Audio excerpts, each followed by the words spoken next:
The door we all came through. Immigration, Class Amnesia, and the Fantasy of a Dying West by Elias Winter, February 15th, 2026. Read by an automated voice. Section 1. The Door. The first time the illusion cracked again, I was back in Paris. Not the postcard Paris, no cafés, no curated nostalgia, but the perimeter, the subway, the concrete, the long blocks of social housing where the state stores what it cannot integrate fast enough.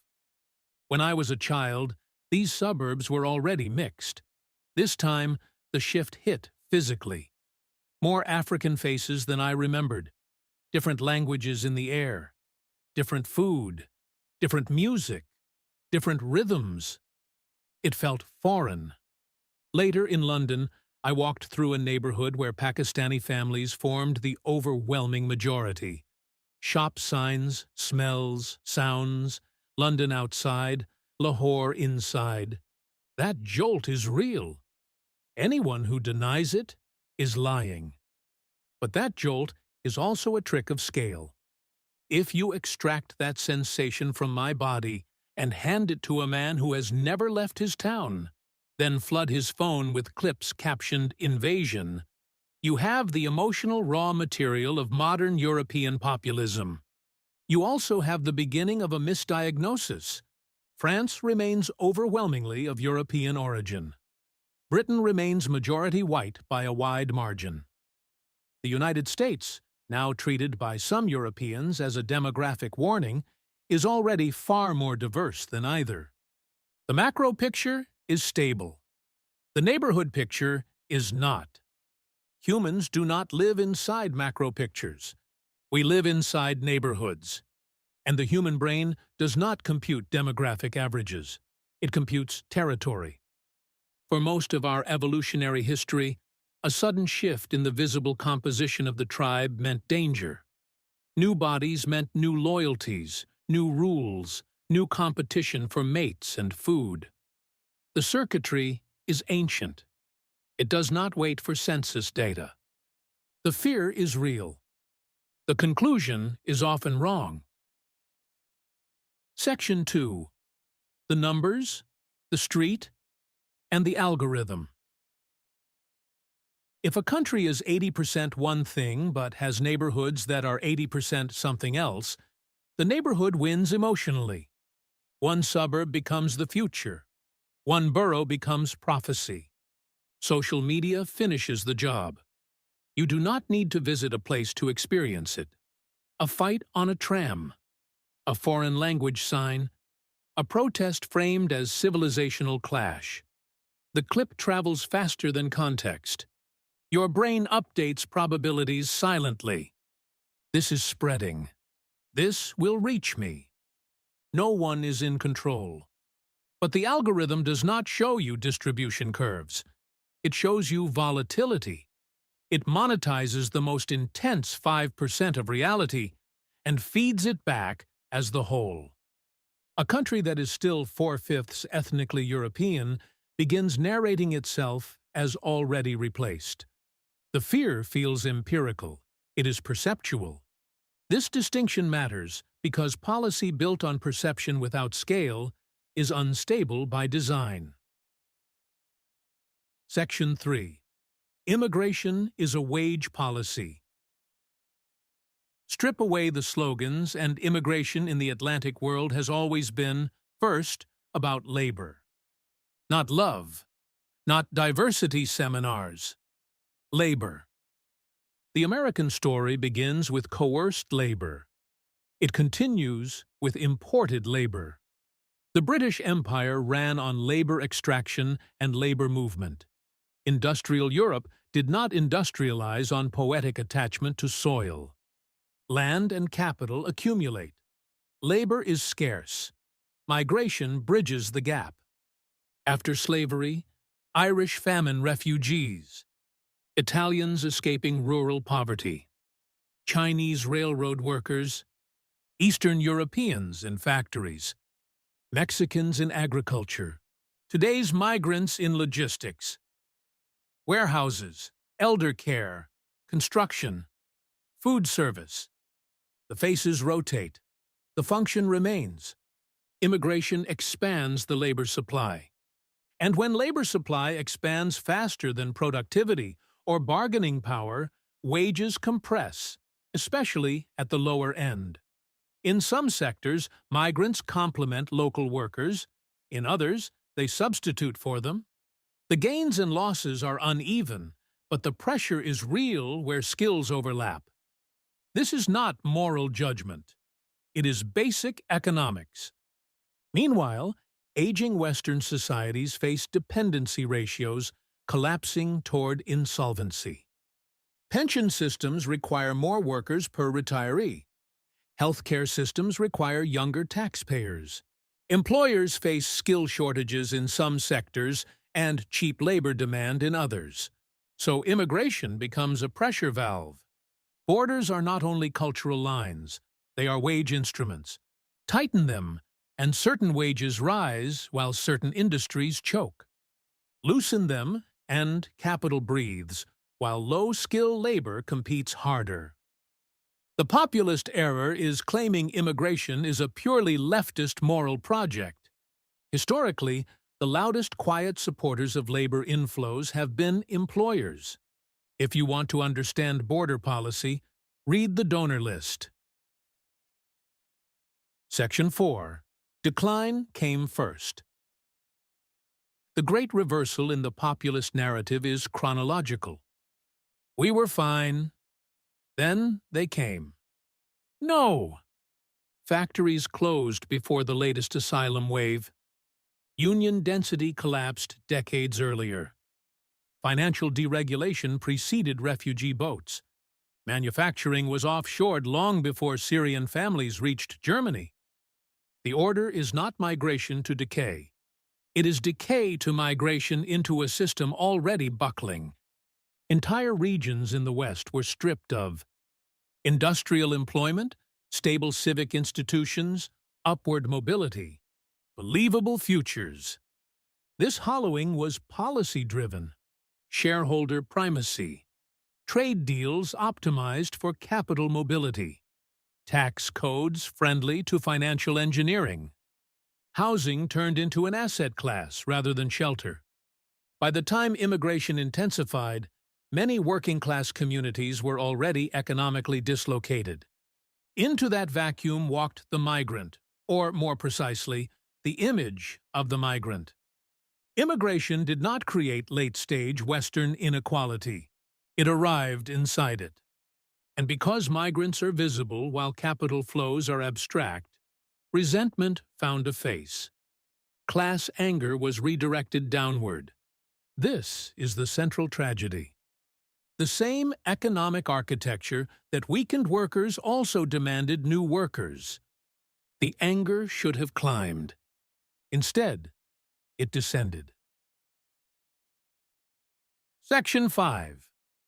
The invention of white nobility. When modern nationalists speak of our civilization, they rarely picture their real ancestors. They do not picture tuberculosis in crowded tenements. They do not picture agricultural servitude. They do not picture child labor in textile mills.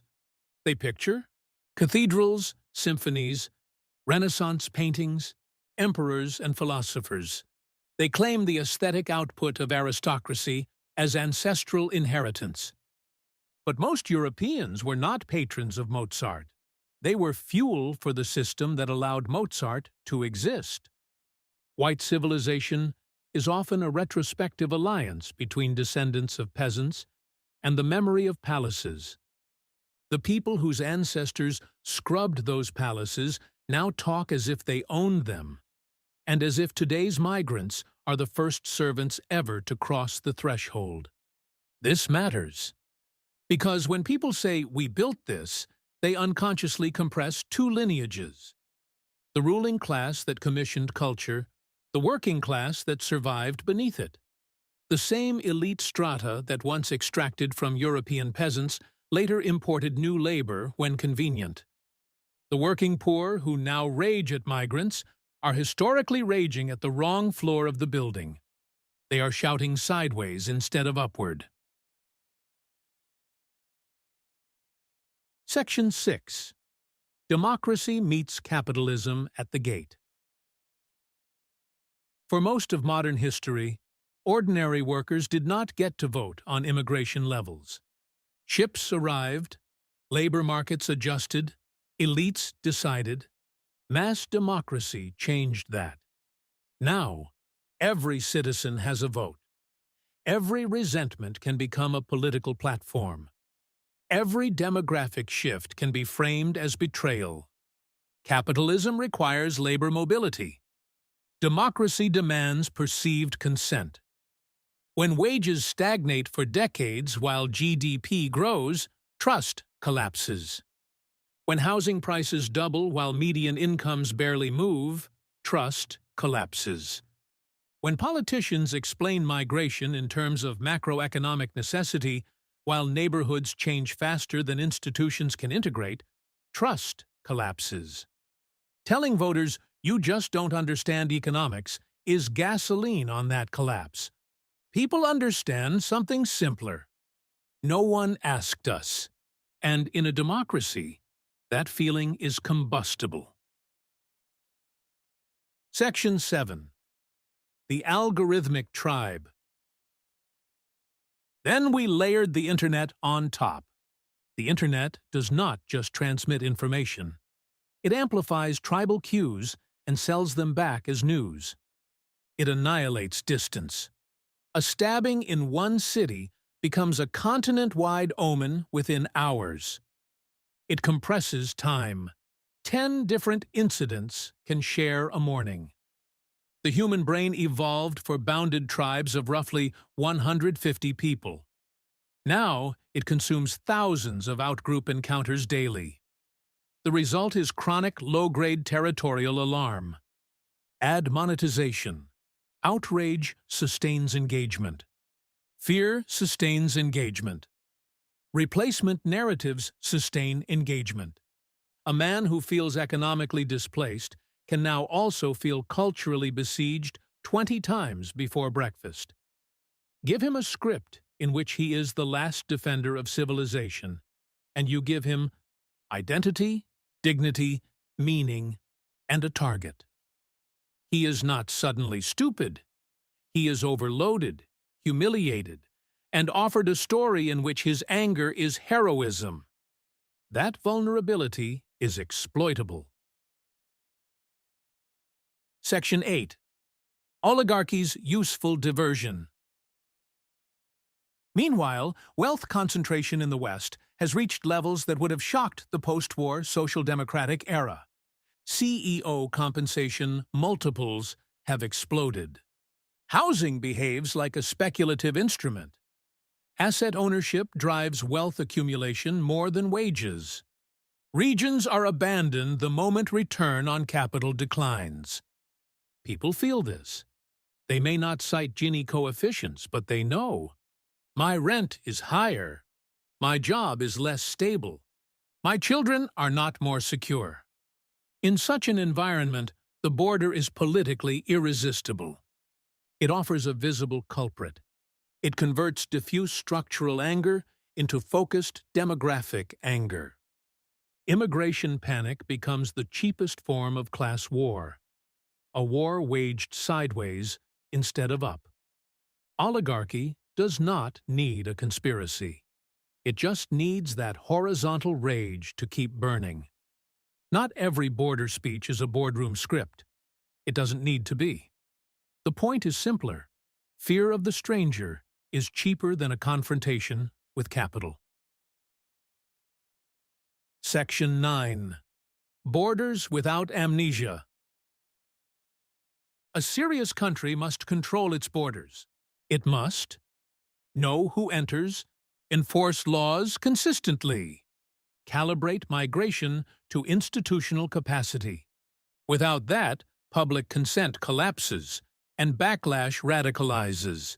But in immigrant-built nations like the United States, Border absolutism collapses under its own history. Every lineage arrived at some point without a referendum from those already there. If historical working classes had exercised permanent veto power, many of today's loudest anti-immigration voices would not exist in their current nations. That does not mean unlimited migration is wise. It means moral memory matters. Enforcement without cruelty. Limits without mythology. Integration without denial of scale constraints. The honest position is narrow and politically unattractive.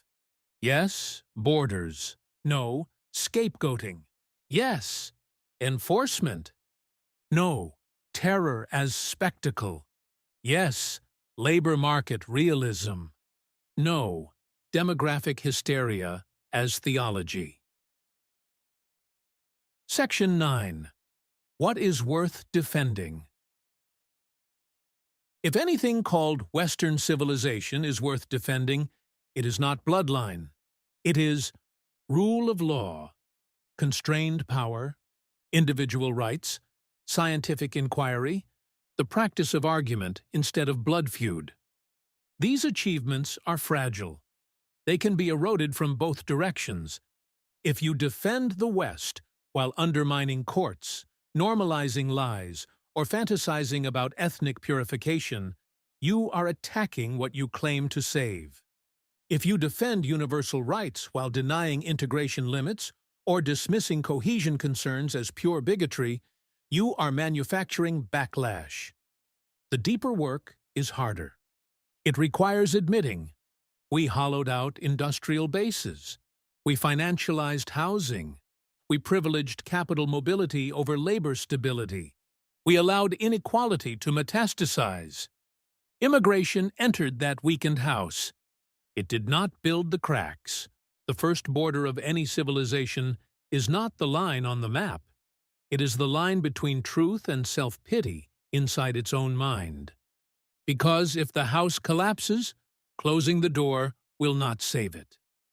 And if there is a republic worth preserving inside this anxious century, it is not one built on demographic fantasy.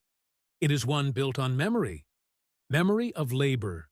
Memory of class. Memory of who actually commissioned the palaces. Memory of the door we ourselves came through. And the refusal to rent our resentment to those who profit from panic.